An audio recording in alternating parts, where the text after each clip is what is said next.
So your mother and father paid the poll tax? Yes, a Okay. lot of people did, and I know that was a struggle even then for them, because if a person got more than $2 or $3 a day, that was a lot of money.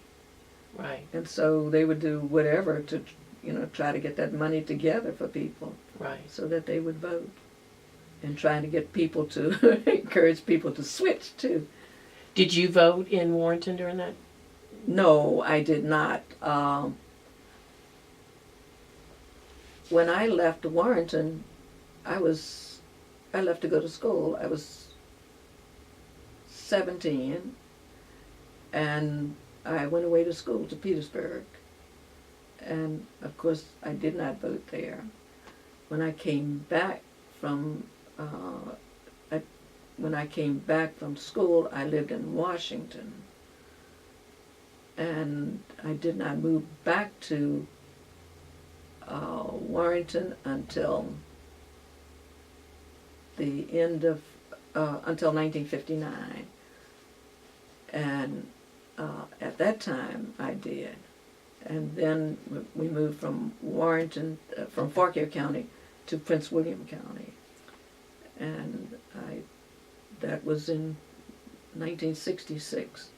And there was a lady in Mrs. Knowles, May Knowles, in Prince William County. She drove school bus, delivered the Washington Post and the Manassas paper, and went around trying to get everybody registered over there and get them to the polls. Was she African American? No, she was white. Okay. Very active, very active. There was an incident you talked about, and we're skipping a little bit to when you were married. Right. There was an incident in a car with you're holding your child and your... Yes, I could tell you. Well, yes, that one in Fauquier County. Uh-huh. That was after we had moved to Fauquier County. Okay. I had a couple of incidents regarding similar incidents prior to that, but the one in Fauquier County, we were, my daughter, that was my second child, my daughter was about, I would say somewhere between 1 and 3 weeks old, very young. And I remember we had gone to, we were living in the town of Warrenton, and we had gone to it was a drug fair, I think that was the name of it, drug fair, it was a drugstore. And my husband and my little boy had gone into the store. And I was sitting in the passenger seat holding the baby. And we didn't have car seats, or that was unheard of then, wasn't even known of. And a car came in the opposite direction, so the passenger side of the car was, was right next to mine. And a lady jumped out and opened my door and started beating me, just pulling me and beating me. And then she said, "Was that your husband that went in there?" And I thought at first that there was something wrong with my child who had gone across. But I mean, she was pulling me out of the car. And I said, beating me, she said, "Well, if there's anything I hate is a nigger lover."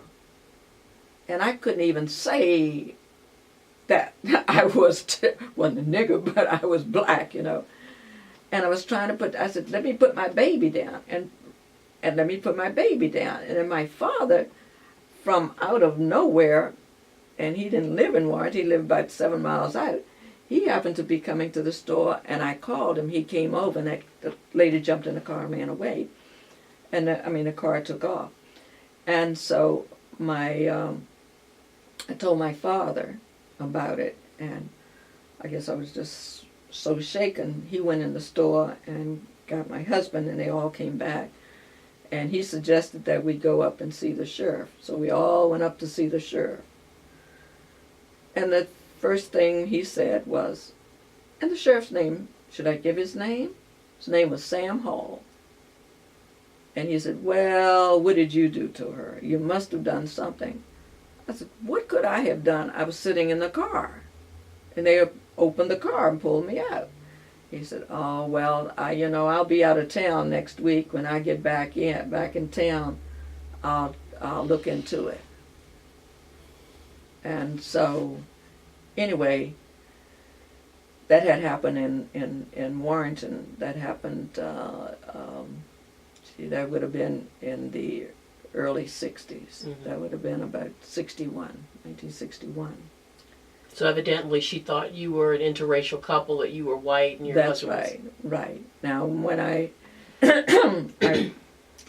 when I was working at Melpar on 2 separate occasions, after college, I was fortunate enough to get a job. It wasn't the one I applied for, but certainly was the one I wanted.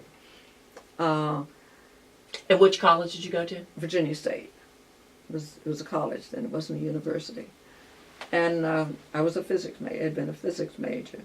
And I was trying to get a job at NIH. I was living in Washington. And during that time, while I was living in Washington, I walked past,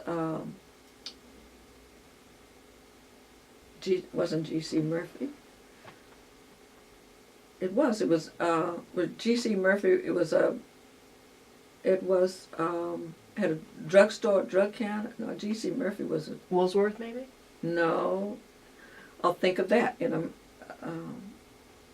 anyway, it was like a hot shop, but it was like a little drug counter. It was a drugstore with a counter, and they served lunches there. And walked past, and it says hiring.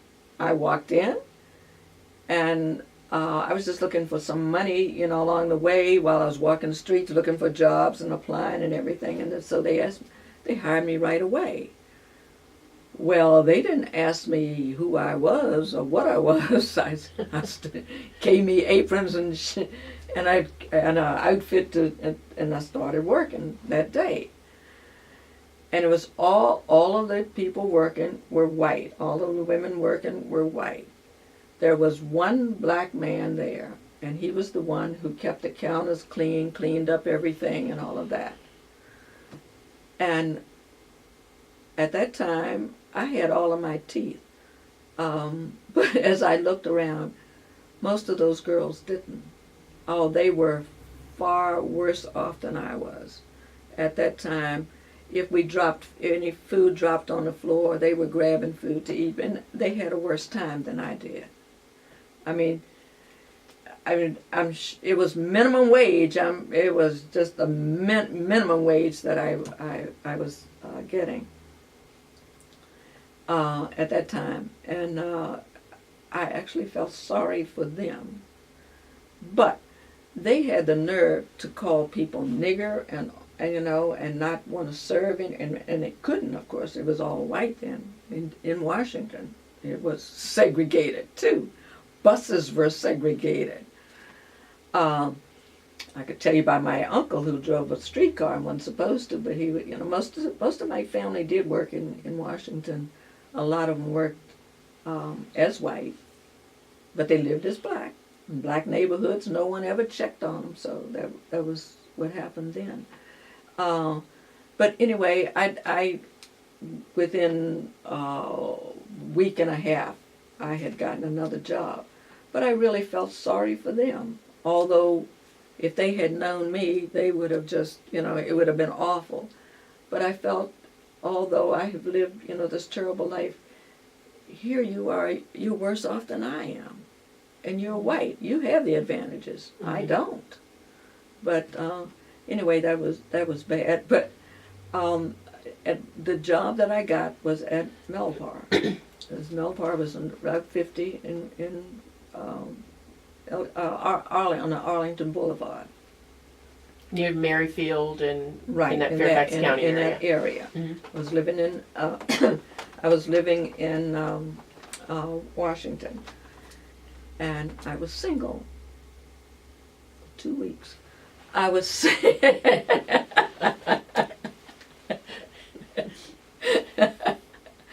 and I was living with my aunt and uncle, and my uncle was the one who drove a streetcar. He would wake me up at 4 o'clock in the morning, and I'd catch a bus, go downtown, catch a bus downtown, and ride out to Melpar.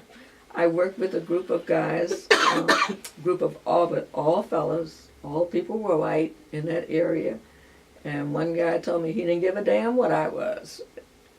I was a person. He said, I'm a person. And I think they enjoyed having me. They enjoyed my personality. I'd laugh at all of their jokes. But, and they treated me royally. There was an incident, and in which I could not go in certain parts of the area, and was not supposed to probably eat with them and all, but they insisted that I do, and they made sure that I did, and they made it possible that all blacks at Melpar could do that.